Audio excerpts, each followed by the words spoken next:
objetivo. Olhe para dentro, para o que Deus espera. Na aula passada com Adonias, os irmãos desenvolveram a compreensão daquilo que Deus fez, o entendimento de um pacto, de uma aliança que atravessa gerações e do modo como o Senhor estava trazendo àquela nova geração a história do povo de Israel, a história deles com Deus. Mas agora, nesse segundo sermão de Moisés, no capítulo 5 e no capítulo 6, nós podemos perceber intencionalmente no texto, e ao longo do estudo a gente vai trabalhar os textos de maneira bem específica, esse movimento que Deus faz, esse movimento onde o Senhor ele se move menos para o passado e para aquilo que ele fez por Israel, e agora ele faz um movimento mais pessoal com Israel, a trazer ali por meio de Moisés novamente a repetição e a proclamação da lei e a exigência de uma resposta pessoal. Uma resposta pessoal que discerne o que está dentro e que então pode também responder do modo como Deus deseja que seja respondido. Se os irmãos perceberem, principalmente no capítulo 6, o Senhor vai fazer um movimento de dizer como o povo é, né? Como ele queria que de fato o povo sempre temesse, que o povo não se desviasse. Essas falas de Deus por meio de Moisés apontam para essa natureza do coração do homem e aponta para aquilo que Deus deseja e espera do homem em resposta à sua lei e à sua bondade. Um outro movimento que a gente pode perceber, tanto no capítulo 5 quanto no capítulo 6, é a ênfase de que a lei ela é boa. De que a lei vai fazer com que eles entendam a vontade do Senhor, cumpra e permaneçam na terra que fora prometida e fora dada. Eu lembro que eu trabalhei isso na outra aula. É muito importante a gente entender isso, até para quando a gente vai ler, talvez, por exemplo, Gálatas, capítulo 3, a gente tem aquele texto complexo sobre Abraão, a fé, a justificação, a promessa, a gente sempre se lembrar que a entrada na terra prometida não era condicionada. O Senhor castigou a geração do passado, castigou, mas ele castigou porque eles estavam em pecado deliberado. Mas em nenhum momento a entrada na terra prometida é condicionada. Ela é uma promessa feita a Abraão. E a promessa ela não é condicionada. Ela é cumprida por meio da fé, apesar de. Então, aqui é feito um movimento diferente no capítulo 6. Aqui a gente já tem um movimento de condicionalidade. Se vocês quiserem permanecer nessa terra, se vocês quiserem continuar provando o leite e mel dela, vocês precisam obedecer à minha lei, conscientes também de que vocês não vão permanecer nela pela força do braço de vocês, mas porque eu sou o Senhor que estou com vocês. Então, é interessante a gente perceber isso, de que ao mesmo tempo que Deus está falando, não é por causa de vocês que vocês vão permanecer, porque sou eu que vou batalhar, sou eu que vou guerrear, sou eu que vou fazer vocês permanecer, mas ao mesmo tempo, para vocês permanecerem nessa terra, vocês precisam andar em obediência, em temor. Então, para a gente resumir um pouco esse movimento panorâmico, antes da gente entrar aí ponto por ponto que eu separei, eu gostaria de que os irmãos pudessem ter essa visualização desses dois capítulos. São dois capítulos que apontam para o recebimento da lei, para o modo como a lei deve ser recebida, ou seja, a lei não deve ser recebida apenas como um documento legal, com uma série de cumprimentos, mas deve ser recebida como aquilo que é bom, como aquilo que eles devem cumprir, porque agrada ao Senhor e também traz benefícios a eles, é bom para eles viver segundo aquela lei. E terceiro, o não cumprimento daquela lei, por falta de temor, por falta de zelo, por falta de amor ao Senhor, traria certamente sanções de condenação, sanções de castigo e de resposta ao não cumprimento dessa lei. Então, esses são os três movimentos gerais que eu gostaria de deixar claro. Mas vamos agora adentrar aí a temáticas muito fortes que nós encontramos no livro de Deuteronômio, no capítulo 5 e no capítulo 6. O primeiro ponto que a gente vai trabalhar é a conclamação à obediência à lei de Deus. A conclamação à obediência da lei de Deus, não está parecendo que está meio redundante, né? A conclamação à obediência à lei de Deus. É redundante, mas não tanto. Por quê? Quando Moisés vai dar a lei ao povo, Moisés, ele não diz apenas assim, olha, prestem atenção porque eu vou falar algo muito importante.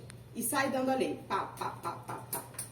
Como se a mera apreensão intelectual da lei do ponto de vista de conhecimento dela fornecesse tudo aquilo que era necessário para aquilo que Deus desejava dar a lei ao povo.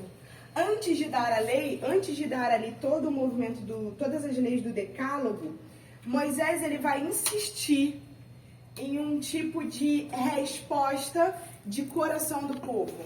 E essa resposta de coração do povo é vista em sua conclamação, tanto no capítulo 5, do verso 1, quanto no capítulo 6, no verso 1, que é: ouça, Israel. Eu sei que os irmãos já tiveram contato com o entendimento desse ouça, Israel, mas a gente não pode passar daqui batido. E esse é o momento aqui, cabal, para você realmente dominar a compreensão do que significa esse ouça Israel, a implicação disso para Israel, a implicação disso para nós pessoalmente e a implicação disso, por exemplo, para a vivência do discipulado cristão. Então, se você tiver alguma dúvida, eu peço que os irmãos me interrompam. Eu não tenho problema de ser interrompido, não atrapalha a minha linha de raciocínio, eu volto de novo.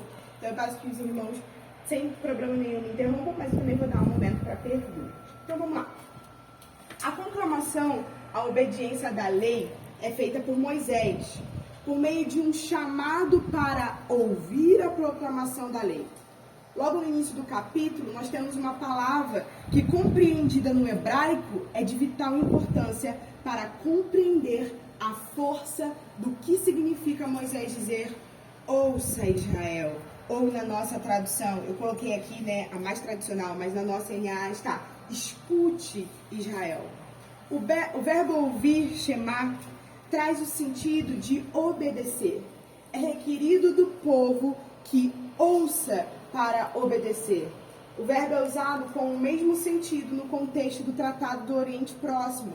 As implicações plenas de uma audição apropriada da lei, estatutos e juízos estão declaradas no final do versículo. Vocês aprenderão e tratarão de cumpri-los. Ana, o que tudo isso quer dizer? Qual é o ponto, então, crucial do entendimento de Shema?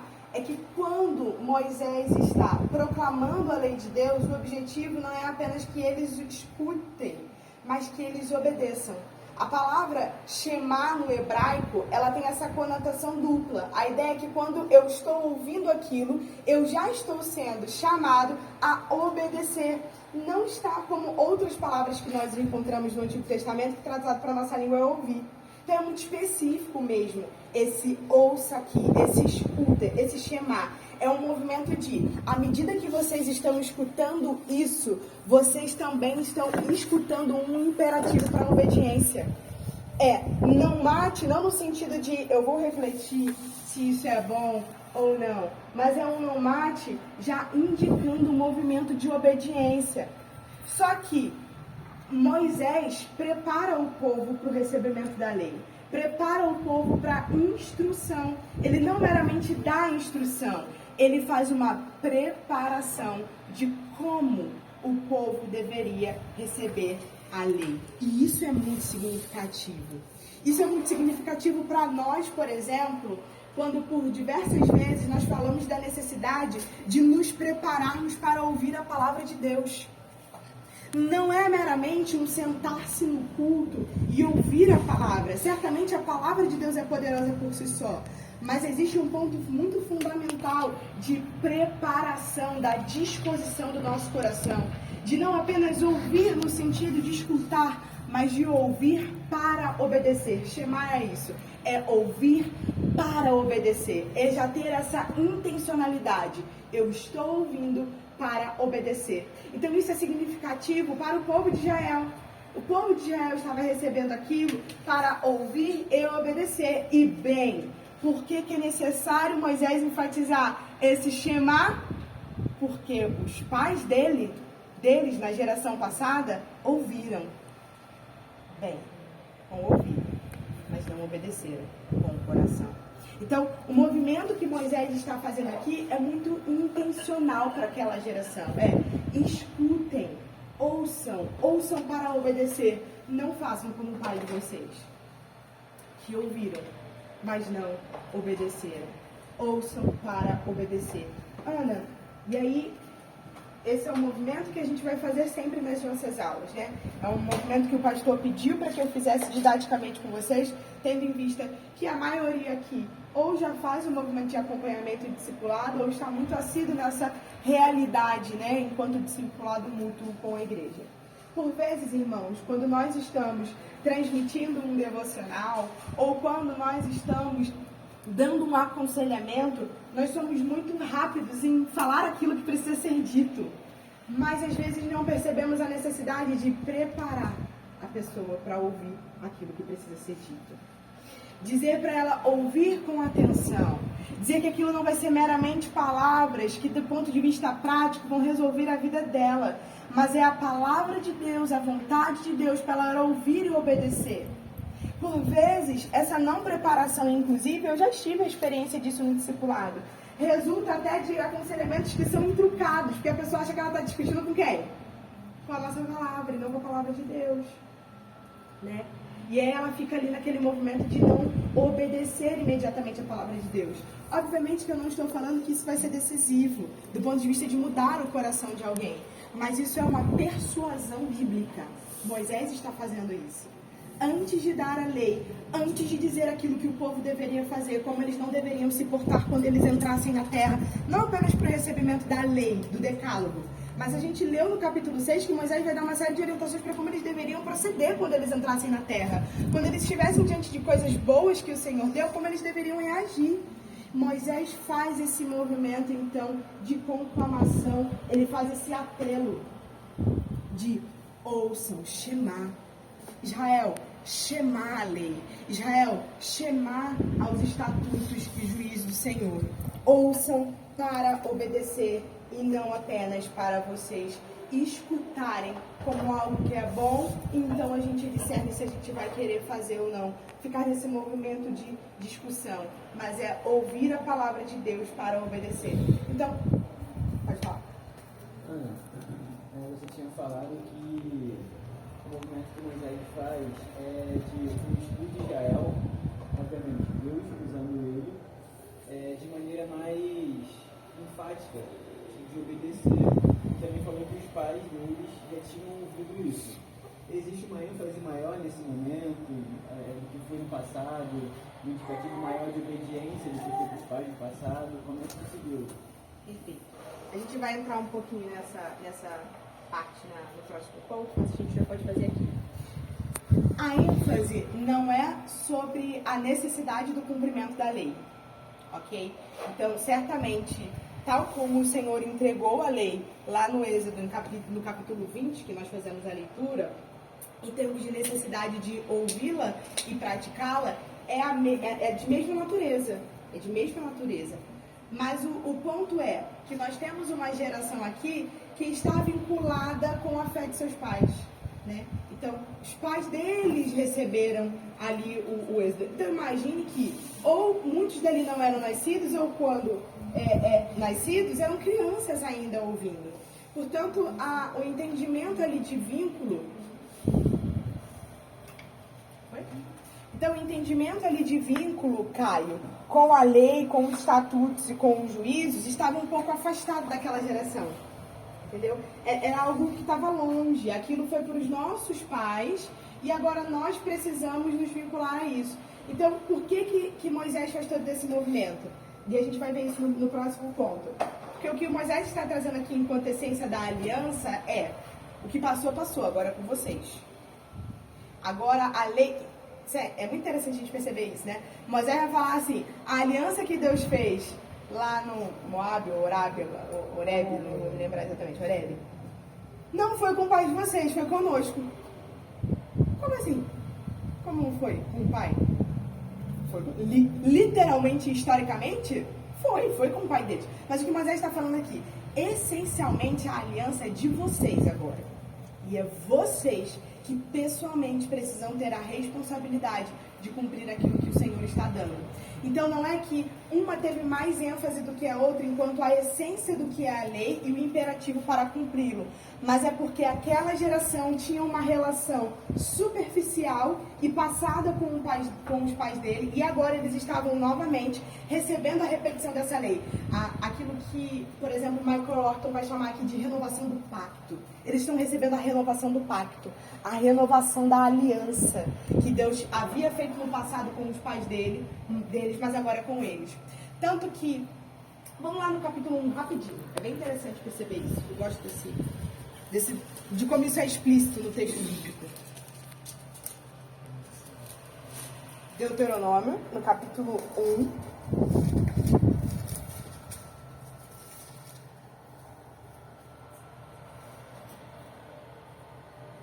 Diz assim. Deixa eu encontrar aqui a referência.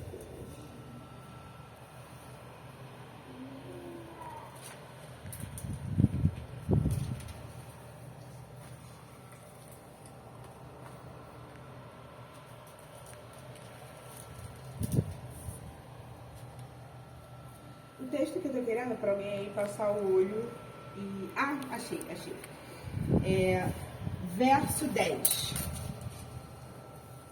Vamos perceber esse movimento que Deus está fazendo desde o capítulo 1 e ele vai afunilando no capítulo 5, no capítulo 6. Diz assim o verso 10.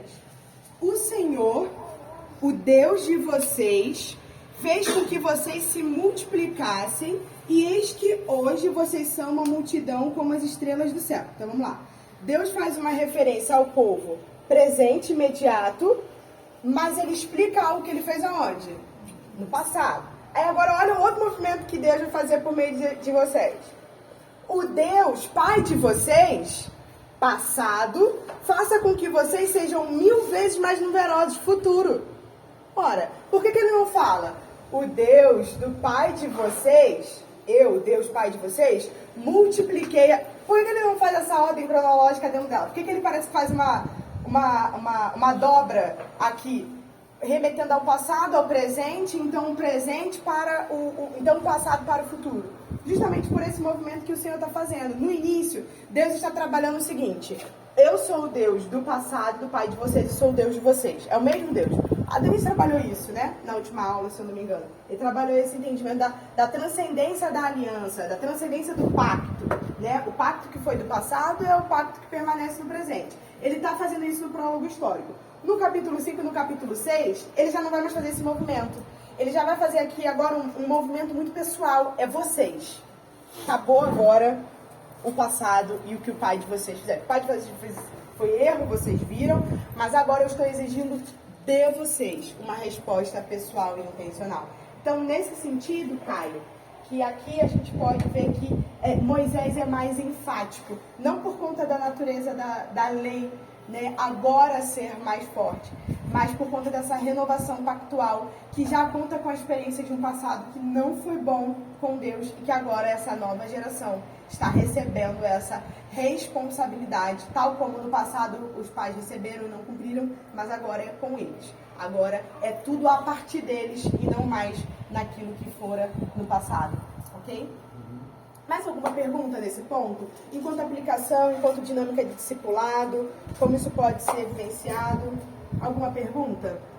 Não? Então vamos seguir adiante. Então a gente trabalhou aí o Shema, a conclamação, a obediência à lei de Deus, no capítulo 5 e no capítulo 6. Só para deixar claro aqui na minha mente. Então foi um novo pacto ou a continuação do... Renovação pactual. A gente chama isso de renovação pactual. Não é um novo pacto, é uma renovação pactual. A nova aliança em Jesus Cristo, aí sim, é um novo pacto. É uma nova aliança.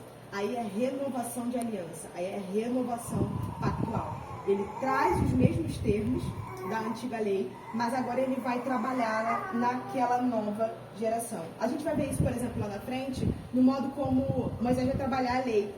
Não está exatamente como no decálogo do Êxodo 20, tem diferenças. Ele aplica de forma diferente naquela geração. Então aqui é a ideia de uma renovação pactual. Não é uma essência diferente de aliança, de lei de natureza, mas ela está sendo renovada agora com essa nova geração que vai entrar na Terra Prometida.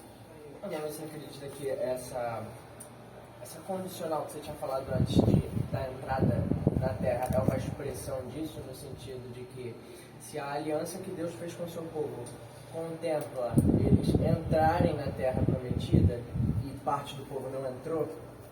Só para te ajudar no seu linha de raciocínio. E esse é um ponto que geralmente a gente realmente acaba não percebendo. A aliança para a entrada na Terra Prometida não é com Moisés, é com Abraão. É anterior aos 10 mandamentos. Por isso que a gente sempre fala que a entrada não está condicionada à lei. Gálatas vai dizer isso. Depois vocês leem o capítulo 3 de Gálatas, que é sensacional quando a gente compreende isso. Gálatas capítulo 3. A entrada na Terra Prometida é anterior a Moisés, ao recebimento da lei e aquele estabelecimento pactual a Moisés. Diz respeito à aliança com Abraão. E é por isso que entra. O povo entra, mesmo não obedecendo, mesmo não cumprindo. Aquela geração também não foi uma geração super maravilhosa. Moisés vai dar ali uns apertão nela para ela entrar na terra. Então, é importante a gente ter esse entendimento. A promessa da entrada na Terra Prometida é anterior à lei mosaica. É anterior à aliança que Deus faz com o povo de Israel na saída do Egito. É uma aliança que começa em Abraão. Pode continuar. Aí, assim, o fato de que alguns não entram tem a ver com isso que você disse sobre... ou melhor, acho que com essa explicação não tem a ver com o fato de que essa renovação de aliança e a entrada incondicionada foi benefício para a geração seguinte, não a anterior. Eu não sei se eu acho que não consegui ser claro na pergunta. Eu vou tentar responder, aí você diz se eu estou respondendo o que você está perguntando. Tá. É importante. O que acontece? Aquela geração não entrou, não foi por condicionalidade. Foi porque Deus é santo. E o povo se rebelou no deserto. Deliberadamente. Se a gente se lembrar, gente, não foi pouca coisa que o povo fez, não. Assim, eles teve um movimento da idolatria, teve um movimento de Deus ordenar para eles passarem a terra, aí eles não passam a terra, aí Deus fala assim, não passa mais agora também, que não é para vocês passarem. Quando Deus diz falar para não, eles não vão quando Deus diz para ir, quando Deus diz que para não é mais ir, aí eles vão. É um povo que está assim, totalmente imerso numa realidade de deliberada rebelião contra o Senhor. E ele responde aquilo porque ele é santo, vocês não vão entrar. E não porque que a entrada estava condicionada à obediência deles, mas porque Deus responde em sua santidade e sua justiça ao pecado que eles estão cometendo. Vocês não vão entrar. Entendeu? Não é uma entrada condicionada. Agora, na nova geração, eles já entendem que eles estão entrando por graça. Porque, mediante a realidade pecaminosa, eles poderiam também não entrar, por mais que não tivesse condicionado. Entende? Então não tem condicionalidade, mas eles entendem que pelo próprio mérito deles de cumprir a lei para fazer entrar, eles não entrariam, eles ficariam como os pais dele. Então é graça, o motivo pelo qual eles estão entrando pela misericórdia de Deus, não é condicionalidade, é o cumprimento da promessa que ele fez lá a Abraão, mas a permanência aí é condicionada. Não sei se eu fui. Eu prefiro arrastar esse assunto contigo depois. Ai, tá bom. Mas vamos sentir. Algo de Êxodo é diferente do público de Deuteronômio? Total. É outra geração. Na verdade, o entendimento que Deuteronômio traz é que só vão entrar na Terra Prometida agora porque a geração passada morreu. Não tinha mais, só Moisés. Por isso que Moisés fala conosco.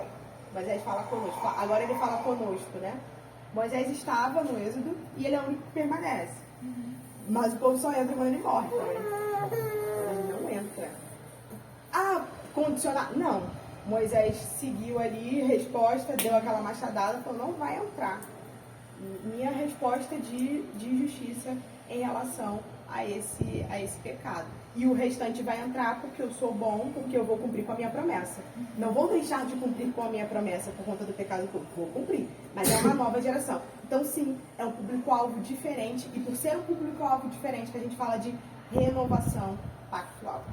Bom? No caso que você fala diferente, é diferente daqueles que saíram do Egito, né? Porque todos aqueles que saíram do Egito, nenhum deles entraram, somente Josué e Caleb. Então foi essa nova geração. Isso, que não saiu. Mas Josué e Caleb já não eram também velha geração, eles eram novos. É importante a gente salientar isso, né? Inclusive, qual é o ponto? Tem gente que acha que literalmente toda aquela geração morreu. E não entrou. Não, gente, os filhos daquela geração entraram. Não entrou o povo que já estava na resposta de obediência pessoal. Mas houve ali, né, filhos daquela, que aí já não se entende como primeira, né, mas como a outra geração que entrou ali na terra prometida. Foi? Então vamos adiante. Ponto 2, a pactualidade transcendente e a resposta pessoal da nova geração. A gente já acabou um pouco desenvolvendo esse ponto. E aí eu vou apenas para o último parágrafo aí. A essência da aliança, entretanto, era sua realidade presente, de maneira que Moisés força a orientação para uma direta identificação da especialmente nova geração envolvida na feitura da aliança em Horebe. Isso salienta o relacionamento direto entre o povo presente e o Senhor da aliança. Basicamente tudo que a gente falou aqui. Moisés, o comentarista, ele até usa, essas palavras não são minhas, essas palavras são do comentarista do livro que a gente está usando. Ele vai dizer que Moisés força a orientação direta de identificação. É justamente esse movimento. Afastem-o, porque o nosso Deus, isso é interessante quando a gente vai pensar na realidade histórica do Deus de hoje ser o Deus de ontem. Mas quando a gente está falando de relacionamento, tem que ser o meu Deus. E é isso que Moisés está falando. O Deus de vocês, que não fez aliança com aquele povo, mas está fazendo com vocês. Ou seja, ele está afastando e trazendo para o movimento pessoal e presencial. E isso é relevante, por exemplo, né, para quando... E aí, talvez aqui só tenha Yasmin, né, com seu filhinho. Certamente, as crianças vão crescer com a Yasmin ouvindo do Deus dos nossos pais. Mas vai ter um momento onde eles vão ter que abrir e dizer, é o meu Deus. Porque a relação é pessoal. O aspecto de passar a geração é realmente histórico. É o Deus que antecede a minha própria existência. Por isso que é o Deus dos nossos pais. Por quê? Porque ele antecede a minha existência. Mas quando a gente está falando de um relacionamento pessoal, não é o Deus dos nossos pais. É o meu Deus que eu conheço, que eu estou aliançado e que eu sigo. E aí a gente pode fazer tranquilamente essa ponte aí também para a realidade da nova aliança. Ok? Vamos lá, terceiro ponto, que eu tenho que dar aula até 10h40, já são 10h22. Decálogo. Agora a gente vai entrar no decálogo. O coração da mensagem de Deuteronômio. Qual é o ponto central do livro de Deuteronômio? Essa repetição do decálogo no capítulo 5 até o capítulo 6. E é esse nome que eles usam muito interessante, que é o decálogo é o coração da mensagem de Deuteronômio. O que nós encontramos, então, no decálogo, esse coração da mensagem de Deuteronômio? Primeiro, a repetição da lei com uma aplicação contemporânea. E aí a gente vai comparar. Eu peço que quem puder aí abra Êxodo 20, verso 1 até o verso 17. E depois Êxodo 21, 17 e capítulo 5 de Deuteronômio. 21, 17. Só um momentinho, eu vou abrir aqui o paralelo.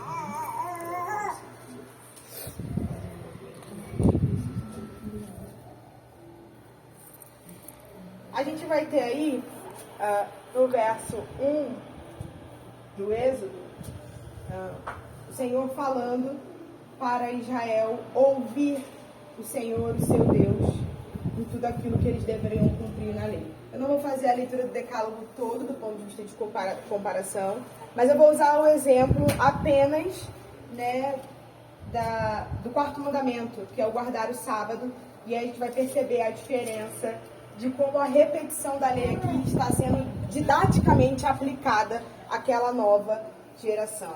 Ok? Então vamos lá para o quarto mandamento. Verso 12, em Deuteronômio capítulo 5, quarto mandamento. E no Êxodo, o quarto mandamento está no 8? Perfeito. Então vamos lá. Olha lá.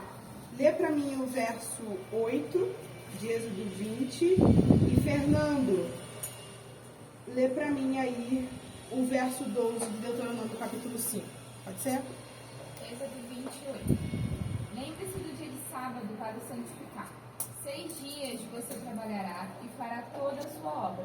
Mas o sétimo dia é o sábado dedicado ao Senhor, seu Deus. Não faça nenhum trabalho nesse dia, nem você, nem o seu filho, nem a sua filha, nem o seu servo, nem a sua serva, nem o seu animal, nem o estrangeiro das suas portas para dentro. Porque em 6 dias o Senhor fez os céus e a terra, o mar e tudo que neles há. E ao sétimo dia descansou. Por isso o Senhor abençoou o dia de sábado e o santificou. Guarde o dia de sábado para o santificar, como o Senhor, seu Deus, lhe ordenou. Pode ir adiante, até o final do quarto mandamento. Tá, foi mal. 6 dias você trabalhará e fará toda a sua obra, mas o sétimo dia é o sábado dedicado ao Senhor, seu Deus. Não faça nenhum trabalho nesse dia, nem você, nem o seu filho, nem a sua filha, nem o seu servo, nem a sua serva, nem o seu boi, nem o seu jumento ou qualquer outro dos seus animais, nem o estrangeiro das suas portas para dentro, para que o seu servo e a sua serva descansem com você. Lembrem-se de que você foi escravo na terra do Egito e que o Senhor, o seu Deus, o tirou de lá com mão poderosa e braço estendido. Por isso, o Senhor, seu Deus, ordenou que você guardasse o dia de sábado. Perfeito. Viram esse finalzinho diferente? E olha que interessante. Moisés aqui, Deuteronômio no capítulo 5, está dizendo: lembre-se de que você foi escravo na terra do Egito. O que nós dissemos? Que essa geração ou é uma geração completamente nova, ou é uma geração que era criança. Eles realmente não se lembravam mais tanto do Egito. Diferente da primeira geração, que estava com aquilo o quê? Fresquinho, acabamos de sair.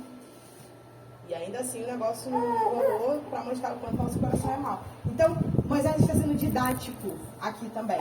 É por isso que alguns acreditam de que é uma nova lei, e aí por isso a tradução foi mal feita, remontando a nossa primeira aula, mas não é uma nova lei, é a repetição da lei com uma aplicação específica ao povo e àquele contexto ao qual ela está sendo aplicada. E Moisés faz esse movimento didático com esse povo.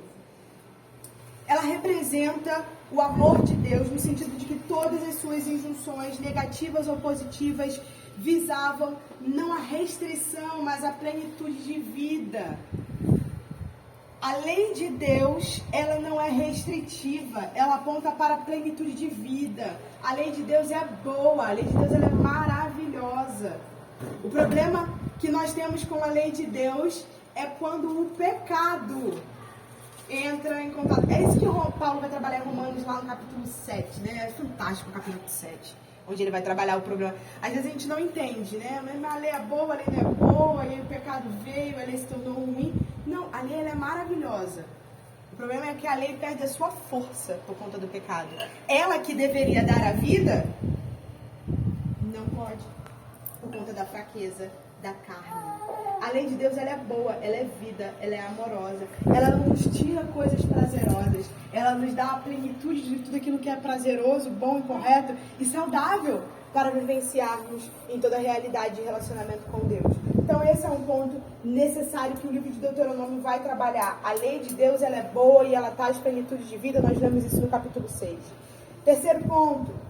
É fundamento dado por Deus para a relação pactual.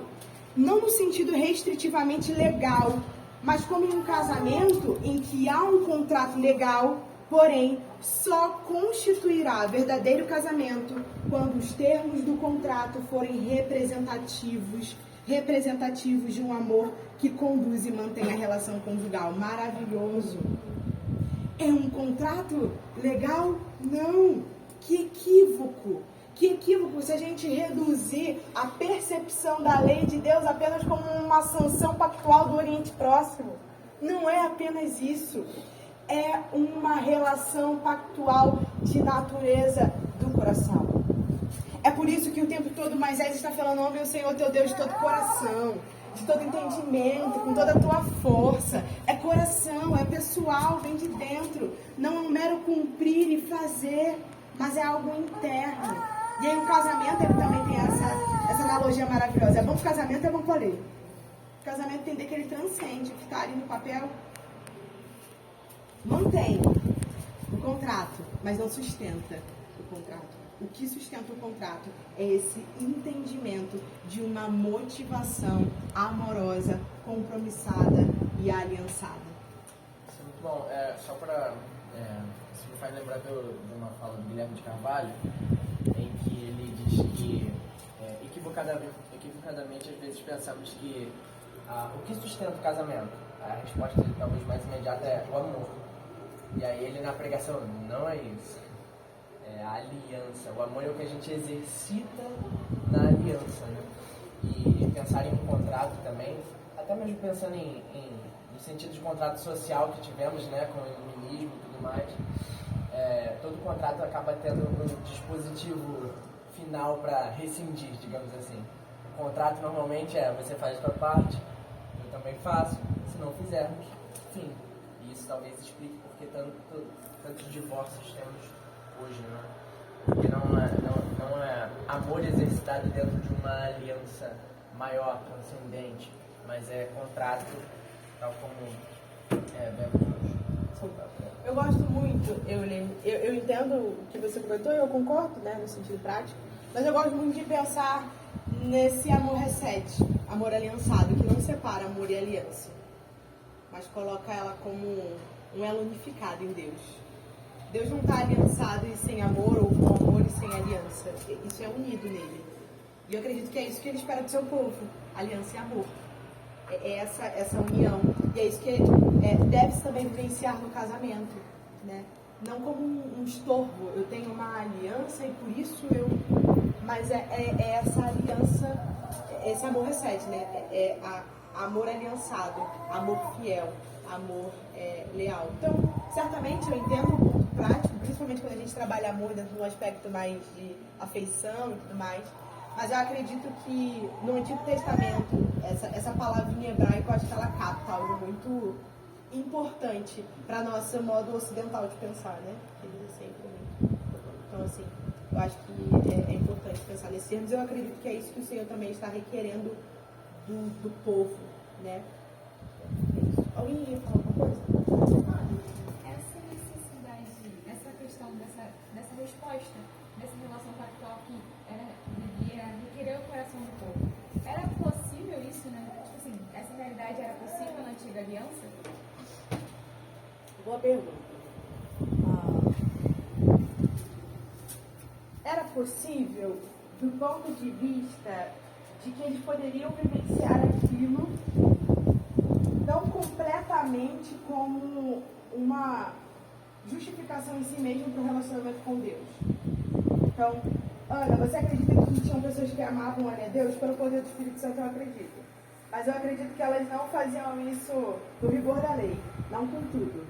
Não dava, não conseguia. E é por isso que Jesus Cristo vem e faz tudo no rigor da lei, né? Amando a Deus de maneira aliançada, e a gente se baseia nisso. Então, eu acredito que o povo fazia, mas falhamente. Eles não conseguiriam sustentar, assim, como se eles pudessem chegar e dizer, fiz tudo, do jeitinho que era para fazer. Acredito que não. O pecado não permitia com que isso fosse vivenciado, né, plenamente. Isso é o que Jesus faz, ele nos convida a viver isso verdadeiramente, profundamente, e ainda nos traz a promessa de um dia viver isso sem pecado, plenamente. Então, eu creio sim, e isso é confirmado, nunca o vai discordar, quando a gente vai ter a literatura sobre isso, né? Vivenciava, mas não em plenitude. E por isso que ninguém poderia ter a justiça que vinha da lei. Não sei se eu... Foi? E aí eu estou trabalhando aqui a ideia de justiça no sentido de cumprimento completo desse amor aliançado. Ok?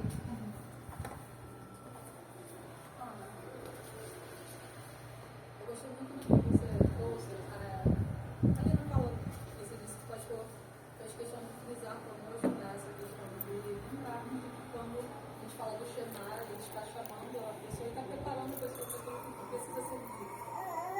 E eu fiquei pensando aqui como que é fácil para a gente, devido à informação pecaminosa, de fato separar essa questão da aliança, do cumprimento da lei do amor que se deve ao Senhor.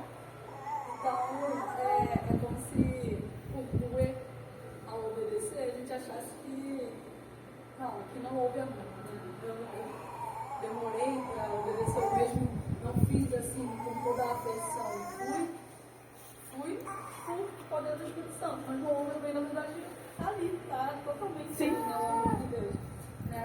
sua aliança e fazendo com que a gente faça obedeça.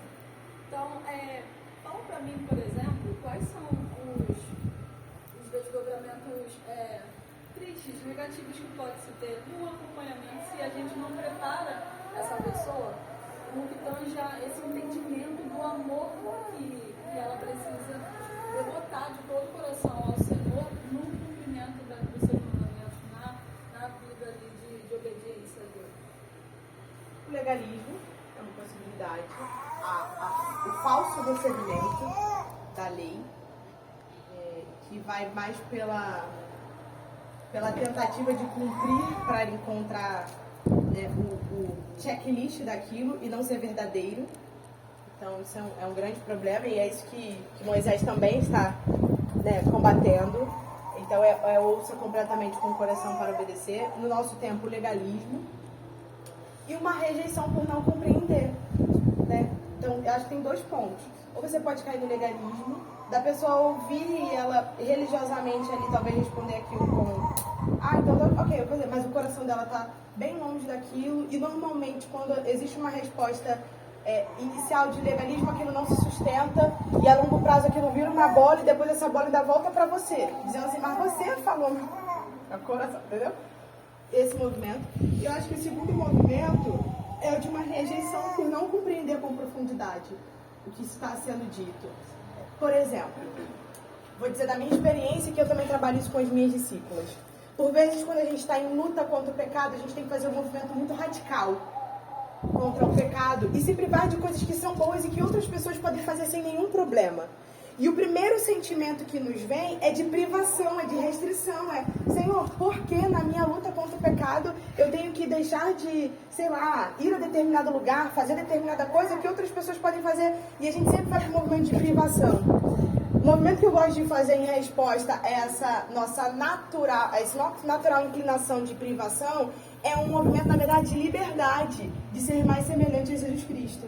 E aí o amor entra. E aí a liberdade entra. E aí a coisa é vista não por uma ótica, vamos dizer assim, preto e branco, mas agora ela é vista por uma ótica colorida, do amor em Jesus Cristo, daquilo que é profundo. Então, por exemplo, a lei está me dizendo que eu não posso, cobiçar, né? Não posso desejar aquilo que é do outro. Poxa, mas eu queria ter aquilo, eu queria ser aquela pessoa. E aí você pode trazer para um outro lado de, por que você está querendo ser uma cópia? Se Deus te fez com uma vida, com uma individualidade. Então, assim, eu acredito que a gente sempre tem que trazer esse ponto amoroso da lei de Deus. A lei de Deus, ela não é restritiva. Ela não está querendo te colocar dentro de uma caixa. A lei de Deus está querendo te trazer para a verdadeira vida, de plenitude com Ele. E aí, essa necessidade dessa preparação, desse ouça, né? Então, vai dar um aconselhamento que vai caminhar para um aspecto restritivo, talvez naquele momento. É óbvio que a gente sempre faz isso, ou em auxílio pastoral, ou alguns irmãos que já estão avançados e o pastor delega dessa forma. Às vezes acontece de dar um direcionamento que não é implicitamente bíblico, por exemplo. Implicitamente bíblico não, é implicitamente bíblico. Não é imperativo bíblico normativo. Às vezes você não vai poder fazer isso. A luz do princípio. Aquilo vai ser, então prepara a pessoa para entender o quanto aquilo, na verdade, é uma resposta amorosa, é um convite amoroso de Deus à santidade. Então, eu acredito que esses são movimentos que a gente precisa se exercitar a fazer enquanto discernimento, enquanto persuasão, enquanto trazer para perto do cumprimento da lei de Deus, que é boa, principalmente agora uma lei que não é mais a lei da tábua, é do Espírito da vida, né, que habita em nosso coração. Não sei se cabe um comentário, não sei como é que está o horário, mas o Paul Washer vai falar uma parada muito parecida com isso que tu falou, né, que tem 2 caminhos, ou do legalismo ou do antinomismo, que é ou você tenta ser justificado cumprindo a risca, ou até onde você consegue. Aparentemente. Aparentemente. Ou você rejeita aquilo e fala, não, porque isso me restringe, blá, blá, blá, blá, blá, blá. Então eu vou negar a lei. Então é uma antinomia. Só que, poxa, a lei pra gente hoje, ela é útil, mas a gente não é por conta disso legalista. Só que a gente não tem como... por conta da graça, a gente não tem como olhar para a lei como aquilo que vai nos salvar, mas nem por isso a gente rejeita. Então ele vai tratar essas duas coisas, né? Sobre como a lei é importante para nós, justamente com isso que você trouxe a respeito da plenitude de vida. Mas ao mesmo tempo, nós não vamos negar isso, ao mesmo tempo não vamos pautar a nossa vida pelo cumprimento dela como se isso fosse nos salvar.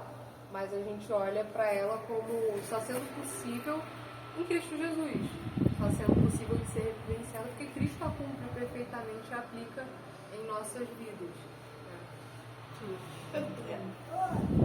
Não trabalhei isso como uma aula, inclusive você pode discutir comigo e discordar. Mas eu acho muito interessante o modo como o Novo Testamento, ele não vai se referir à lei. Não sei se vocês percebem, nas cartas. Não é lei. É as coisas do mundo, é os padrões do mundo, é referente, por exemplo, ao espírito da vida. Quando a gente está falando sobre o cumprimento, por exemplo, daquilo que é a lei do Antigo, Paulo não coloca uma lei, mas o espírito da vida. Eu acho muito interessante isso. Eu vou estudar um dia sobre isso, não tive a oportunidade de me aprofundar nisso.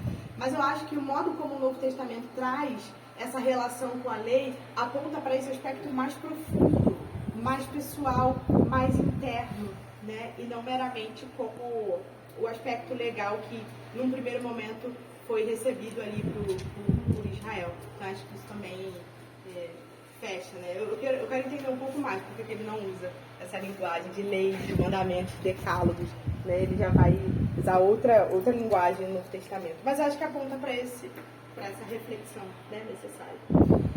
Último ponto, o perigo de desprezar a Deus.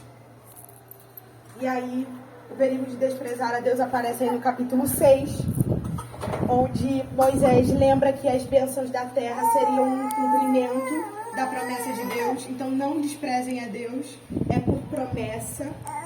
Não se esquecer que todas as bênçãos que serão recebidas decorrem da graça de Deus e não dos seus próprios esforços. Então, novamente, não desprezem a Deus por receber aquilo que não vem do esforço de vocês. Sejam gratos e sejam fiéis a Ele. Porque a graça ela pode fazer esses dois movimentos, né? O da ingratidão, de não reconhecer, ou de você reconhecer aquilo e viver aquilo de maneira aleatória, que é o que a gente chama de graça barata, né? O temor apropriado e a fidelidade a Deus como resposta. E aí a gente pode lembrar quando Moisés cita aquele movimento onde o povo teve temor a Deus no Êxodo, no capítulo 20, quando a voz do Senhor é dita e o texto bíblico diz que Deus foi dito face a face. A gente sabe que aquele texto não é literal. Ninguém viu Deus face a face. A forma de Deus não foi vista. Ali tem o sentido de presença, tá? A ideia ali de ter visto Deus, eles estavam na presença de Deus e eles temeram a presença de Deus. Quem pode sair vivo da presença? Não pode, mas vai lá tu, que parece que você tem um negócio legal aí com ele, e a gente vai ficar aqui. Então o Senhor fala assim, cara, foi bom, olha que temor bom. Quem dera que vocês sempre tivessem esse tipo de temor. Esse senso adequado da minha presença, da minha santidade, e de como vocês devem me temer, e de como vocês devem ser zelosos em relação a mim. O compromisso de guardar no coração o que Deus fez na vida deles e instruir as próximas gerações sobre quem Deus é e o que Deus fez. Isso é maravilhoso também. Existe uma ênfase de guardar com o coração e ensinar a próxima geração dessa mesma forma em toda a vida. E aí a gente tem o Shema mais conhecido, que é aquele que, olha, ao se levantar, ao deitar, ao colocar na parede. E eu acho muito interessante essa parte do Shema, porque ela é muito didática, né? Moisés, aí há milênios atrás, já estava fazendo aquilo que a gente faz hoje em dia, que é lembrar, né? Coloca lá, tal dia tem que fazer isso. E eu acho isso interessante, irmãos. Vou ser bem, não é normativo, tá? Mas eu acho uma prática muito boa de realmente nos lembrarmos. Eu sei que talvez ficou um pouco brega, né? Colocar Jesus Cristo é o Senhor lá na porteira, fazer uma coisa.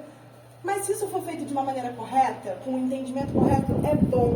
É bom o tempo todo a gente estar diante da palavra do Senhor e relembrando, principalmente no nosso dia a dia. Eu busco fazer isso, colocar textos bíblicos lá no meu quarto, onde eu sento. E eu lembro de um texto bíblico que ele é muito orientador para a minha vida. Então, Moisés está ali fazendo um movimento didático com o povo. Ensinem com a boca, ensinem no ambiente de vocês.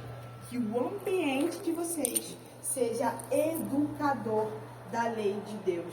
tanto para vocês não se esquecerem da mente, quanto para continuamente vocês estarem guardando e cultivando no coração. É um ensino integral, né? Um ensino integral. Então é você, é o seu ambiente, é tudo te favorecendo. É um favorecimento geral para que você possa olhar para a lei de Deus e cultivá-la em seu coração. E por último, cumprir os mandamentos e temer a Deus. Justificação para o povo de Israel. E aí eu quero que vocês me acompanhem rapidamente na leitura do capítulo 6, verso 25.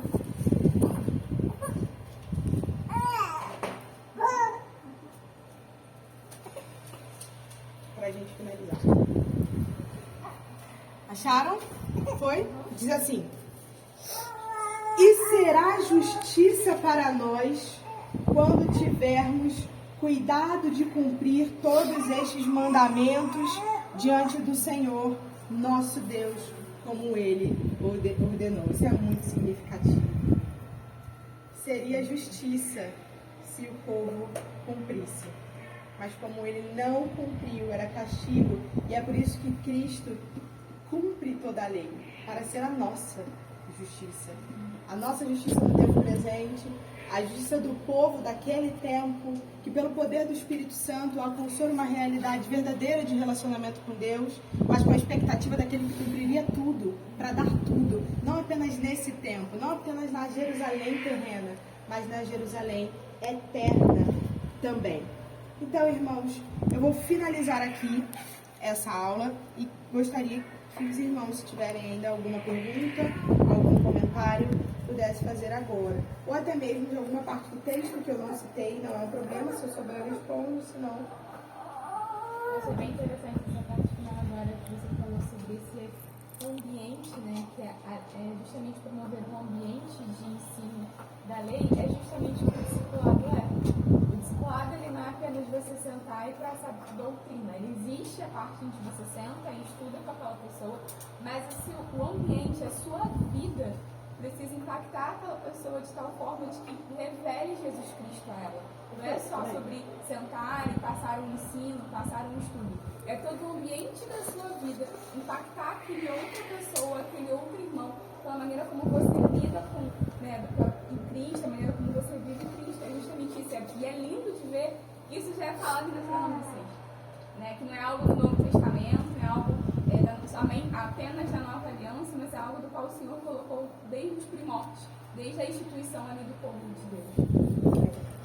Eu gostei muito quando você trouxe a questão da promessa, né? Lá em Abraão se cumprir, né? Vai ser cumprida, é cumprida. E no sentido de que ali não era condicional. A promessa não é condicional. Então, como você falou de Gálatas 3. Então, eu fiquei lembrando você falou sobre o castigo, né? Fiquei lembrando aqui, eu nas minhas alegorias, que o Daniel ama, né? Que a Samara adora. Eu falei, cara, que legal, é verdade, né? Os meus filhos têm muitas bênçãos, digamos assim, que eles recebem durante o dia sem que eles façam algo para merecer aquilo. Então não é condicional a obediência deles. Mas quando eles pecam, eles recebem um castigo. Então não é que não entramos porque não fizemos por merecer. Não, vocês não entraram por causa da impertinência de vocês. Aí, ó, essa foi boa. Ela só queria uma... Obrigada, vou lançar. Ela tá aqui, tá super humilde. Com essas mães aqui daí que eu vou te chamar, outra nível. Eu chamar o Matheusinho, vamos chamar. Pode chamar. Travou. Ah, meu Deus, ansioso pra almoçar. Isso aí, sentado pra gente finalizar. Eu não trabalhei em nenhum mandamento do decálogo. Não trabalhei, não daria pra gente talvez fazer tudo isso, né, nessa aula. Mas eu mandei pra vocês um documentozinho do Voltemos ao Evangelho, falando do pecado da cobiça, né, e desse mandamento, não cobiçarás, o último mandamento. E eu peço gentilmente para que os irmãos possam fazer uma leitura, uma reflexão. Esse é um mandamento muito chave quando a gente vai estudar um pouco mais, né, sobre quebrar um mandamento. Basicamente essa é a base. A cobiça é a base de tudo. Se você quebrou um outro mandamento, você pode voltar atrás que você primeiro pecou e descumpriu ali o mandamento de não cobiçar, justamente por essa internalidade. Inclusive, Paulo fala isso. Paulo fala que ele se descobriu pecador quando ele sacou o 10º mandamento enquanto a cobiça, enquanto aquilo que era interno e não aquilo que era externo, da qual a gente pode aparentemente maquiar. Então eu peço que os irmãos façam a leitura desse último mandamento da cobiça, nessa reflexão aí do voltemos ao Evangelho. Vou fazer uma oração para a gente terminar, tá bom? Senhor Deus, Pai bendito, nós te agradecemos, Senhor, por essa aula. Te agradecemos porque cremos que uma vez mais nós fomos edificados no conhecimento, no entendimento da Tua Palavra. Peço que para cada um de nós esse ensino não seja um ensino que fique nesse domingo, mas que realmente alcance a semana, que realmente desenvolva, Senhor, um bom entendimento da Sua Palavra na vida pessoal, na vivência do discipulado, do acompanhamento, da pregação do Evangelho, Senhor. Em nome do Teu Filho Jesus Cristo, Pai, eu peço a graça do Teu Espírito Santo para que esses irmãos tenham insights espirituais de como aplicar a Tua Palavra no discipulado, na pregação do Evangelho, para a glória do Teu nome, Senhor. Em nome do Teu Filho Jesus Cristo, eu te faço essa oração. Amém e amém.